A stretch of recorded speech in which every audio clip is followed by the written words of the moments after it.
सबसे पहले अभय दुबे जी आपसे ही शुरुआत करते हुए, क्योंकि जेपी नड्डा की ओर से साफ साफ ये कहा गया कि पूरा का पूरा देश आज महामारी से लड़ रहा है और कांग्रेस पार्टी भ्रम फैलाने का काम कर रही है। क्या है इस पर जवाब आपका? चित्रा जी, देखिए, जेपी नड्डा जी से बोलना चाहता हूं मैं, कांग्रेस पार्टी राजनीति नहीं कर रही, वो जानना चाहती प्रधानमंत्री नरेंद्र मोदी जी की इस महामारी की विभीषिका को लेकर नीति क्या है, ये बताइए। हमने पहले दिन से कहा था कि आपने स्पुतनिक और फाइजर को जब वो वैक्सीन के लिए अप्लाई कर रहे थे तब आपके सब्जेक्ट एक्सपर्ट ग्रुप की कमेटी ने उनको रिफ्यूज कर दिया 5 फरवरी और 24 फरवरी को।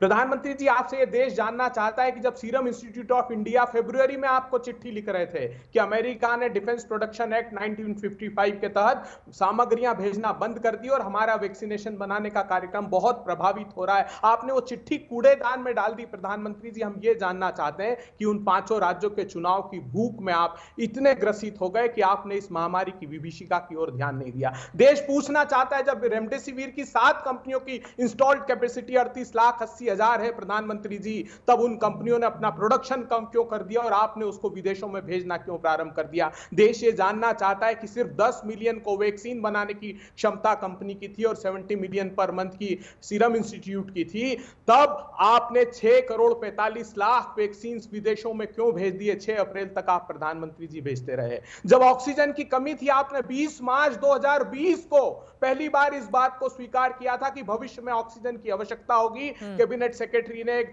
कमेटी बनाई थी, उसके बाद से मीटिंग नहीं की और 9,000 मैट्रिक टन आपने ऑक्सीजन विदेशों में एक्सपोर्ट कर दी। प्रधानमंत्री जी, ऑक्सीजन मैपिंग नहीं की। ये सवाल आपके सम्मुख है और प्रासंगिक है, इसमें कोई राजनीति और बात बढ़ाइएगा, लेकिन जो आरोप आपने लगाए हैं उस पर डॉक्टर संबित पात्रा का मैं जवाब ले लेती हूं। सरकार के पास डॉक्टर संबित ना नीति है ना नियत है, कांग्रेस का यह सीधा आरोप है। चित्रा जी, वैसे पहले तो मैं आपको जन्मदिन की बधाई दूंगा। Many happy returns of the day. आप सेफ रहें, आप सुरक्षित रहें।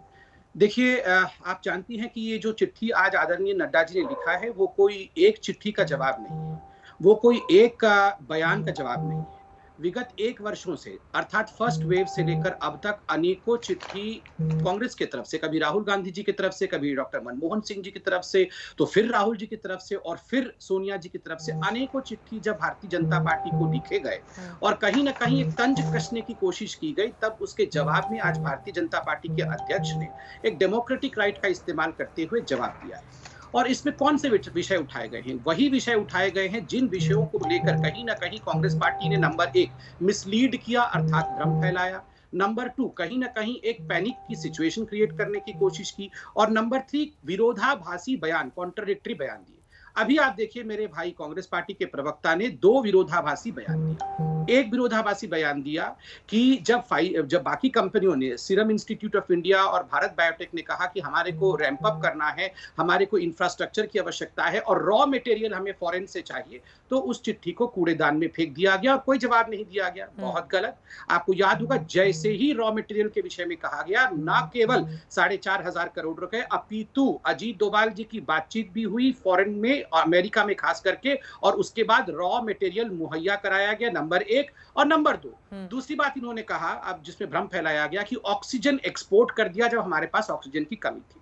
ये खुद सरकार ने भी और आपके चैनल इत्यादि ने भी, और मनी कंट्रोल जिसने इस खबर को पहली बार छापा था, उसने भी उस न्यूज को टेक डाउन किया, क्योंकि उन्होंने कहा कि इंडस्ट्रियल ऑक्सीजन का एक बहुत थोड़ा सा हिस्सा भेजा था, 1 दिन का प्रोडक्शन भेजा था, कोई भी लिक्विड मेडिकल ऑक्सीजन नहीं भेजा था। तीसरी बात, नड्डा जी ने वैक्सीन के बारे में बात की और कहा कि जो भ्रम फैलाने की कोशिश, देखिए, क्योंकि 1 साल का वो जवाब दे रहे हैं।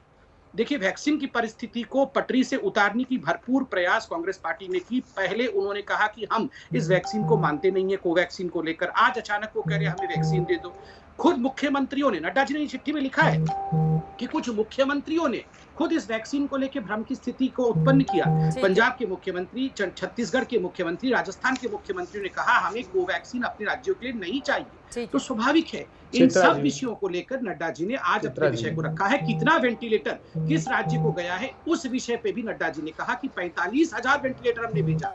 मगर दुख लगता है कि कई सारे वेंटिलेटर्स जो पीएम केयर्स के हैं वो बंद होकर एक कमरे में कई राज्यों में, जैसे छत्तीसगढ़ में, झारखंड में पड़े हुए हैं। हाँ, छत्तीसगढ़ में, कई राज्यों में, राजस्थान में, कई राज्यों में, आपके भी बीजेपी शासित राज्यों में भी, बिहार में भी, जहाँ की अलग अलग खबरें हैं, तो इसके लिए कौन जिम्मेदार है? ये बड़ा सवाल है ना। जब लोग यहाँ पर मर रहे हैं तो आखिर इस तरह की उदासीनता क्यों? अभय दुबे जी, आप जवाब दीजिएगा, लेकिन उसके पहले चूंकि आप शो की शुरुआत में ही अगर बाकी लोगों की भी मैं प्रतिक्रिया ले लूं, आप जरूर बोलिएगा, क्योंकि सीधे आरोप आपके ऊपर भी लग रहे हैं कि कोरोना के इस काल में कांग्रेस पार्टी क्या यहाँ पर बैठकर सिर्फ पॉलिटिक्स कर रही है। लेकिन उसके पहले अनुराग भदौरिया, भ्रम की राजनीति कौन कर रहा है? भ्रम की राजनीति भारतीय जनता पार्टी कर रही है। जिस तरह की भारतीय जनता पार्टी को जो काम करना चाहिए था वो काम न करके वो विपक्ष पे डालना चाहती है। अरे आपकी नियत और आपकी जो प्लानिंग है वो गड़बड़ है। जो पूरे विश्व ने जिसको आप इजराइल सबसे अच्छा दोस्त मानते हैं, उसने भी अप्रैल के महीने में अपनी वैक्सीन बुक करा दी थी कि हमें वैक्सीन चाहिए। उन्होंने भी ऑर्डर दे दिया था। आपने क्यों नहीं दिया? आप किस बात का इंतजार कर रहे थे? 1 साल पहले का कोरोना आया हुआ था। आप अगर ऑर्डर दे दिया होता तो आज तक हमारे यहाँ वैक्सीन होती। और मैं तो कह रहा हूँ कि आपने वैक्सीन का ऑर्डर नहीं दिया, वैक्सीन यहाँ बनाई नहीं। और फिर आप वैक्सीन के ऑर्डर की बात कर रहे हैं। सर, आपके नेता क्या बोल रहे थे वैक्सीन को कि बीजेपी की वैक्सीन है, कुछ भी हो जाए मैं तो नहीं लगवाऊंगा।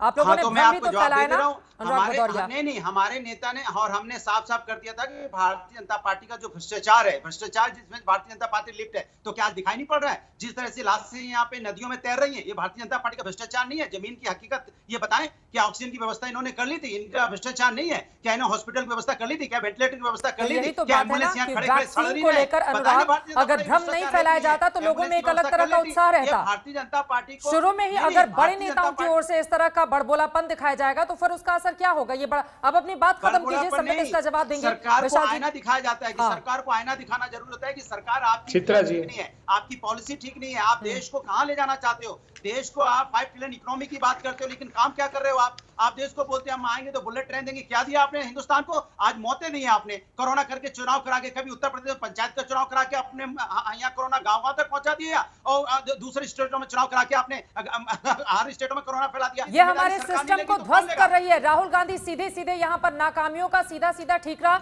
सरकार के ऊपर मरने की यहाँ पर कोशिश कर रहे हैं, लेकिन राज्य सरकारों की जवाबदेही भी तो तय की जानी चाहिए ना। केंद्र की गलतियां तो हैं ही, लेकिन अगर राज्यों में अलग अलग पार्टियों की सरकार है, वो अपनी जवाबदेही लेने के लिए तैयार नहीं है, और कोरोना पर हर जगह सिर्फ और सिर्फ पॉलिटिक्स से करती हुई पार्टियां नजर आ रही हैं। क्या ये वक्त नहीं है कि जब इससे निकलकर कम से कम देश को एक बेहतर दिशा में लेकर जाएं और हम आईना दिखाएं? क्योंकि मौजूदा वक्त आपको लग रहा है कि राजनीति करने का है। विशाल मिश्रा, देखिए चित्रा जी, सबसे पहले तो आपको जन्मदिन की हार्दिक बधाई, नंबर 1। नंबर 2, आज जो कुछ भी हो रहा है उसके पीछे ये समस्त विरोधी पार्टियों के षड्यंत्र का परिणाम है। आप देखिए ना, I am not very surprise with this letter but this is very disappointing. Chitra ji, मैं ये कहना चाहूंगा कि आज ये अभी जो है सोनिया गांधी जी की नहीं, ये जो कांग्रेस और ये जो अभी हमारे अनुराग भदौरिया जी बोल रहे थे, इन लोगों के जो व्यवहार हैं, जो पत्राचार का माध्यम चल रहा है चित्रा जी, बड़ा ही निराशाजनक है, लेकिन सरप्राइजिंग नहीं है। आज की डेट में ये अपने राजनीति की ऑक्सीजन ढूंढ रहे हैं। आप देखिए जरा, बार विस्टा प्रोजेक्ट की बात कर रहे हैं, और इनको कांग्रेस की छत्तीसगढ़ सरकार द्वारा नए विधानसभा परिसर का निर्माण नहीं दिख रहा। Point number 1। Point number 2, Rahul ji के साथ साथ ये जितने भी कांग्रेस नेता हैं, आप जरा इनके आचरण का दोहरापन तो देखिए। अभी कुछ ही दिन पहले जो कांग्रेस की सरकारें हैं जहां पर वो टीकाकरण के विकेंद्रीकरण की बात कर रहे थे, आज आप देखिए किस प्रकार की बात कर रहे हैं। ये अनुराग भदौरिया जी सपा के जो है बैठे हैं, जब वैक्सीन आई थी तब बोल रहे थे कि ये बीजेपी की वैक्सीन है, नहीं लगवाएंगे, जनता के बीच में भ्रम पैदा किया। अरे आपने लगवाया, भदौरिया जी की नहीं लगवाया। नहीं लगवाया तो हाथ जोड़ता हूं, लगवा लीजिए, और जनता के सामने आकर कहिए कि आप भी टीका लगवाइए। भ्रम फैलाते हैं आप लोग, भ्रम फैलाते हैं, आशंकाओं की राजनीति करते हैं। आप लोग आशंका जीवी है, आप लोग आशंका जीवी है। बताइए कौन से ऑक्सीजन का एक्सपोर्ट हो रहा था?